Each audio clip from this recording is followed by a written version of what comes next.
ताहिर साहब। Thank you जनाब speaker.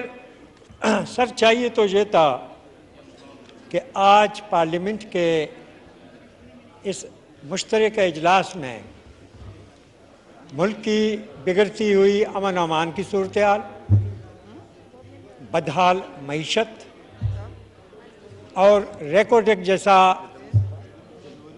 अहम मनसूबा एजेंडे में शामिल होता, लेकिन ये गायब है।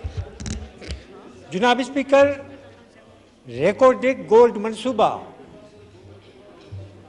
हमारे मुल्क में, बलूचिस्तान में, पूरे मुल्क में तरक्की और खुशहाली लाने का सबब बन सकता था, लेकिन बदतरीन किस्म की बदअनवानी और बद इंतज़ामी का शिकार हुआ। ये पहला एमएनए राना सनाउल्लाह,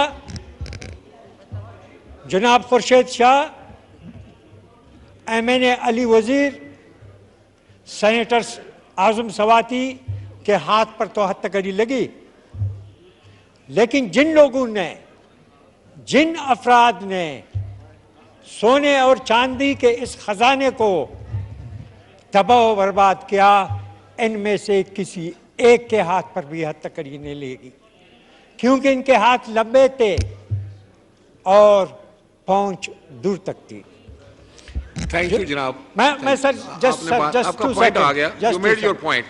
सर मुख्तसर ये कि रेकोडेक के हवाले से जो कानून साजी की गई है, जिस तरह रेकोडेक को वफाकी मिल्कियत करार दिया गया है, हम इसकी शदीद अल्फाज में मजम्मत करते हैं और इस किस्म की कानून साजी जनाब स्पीकर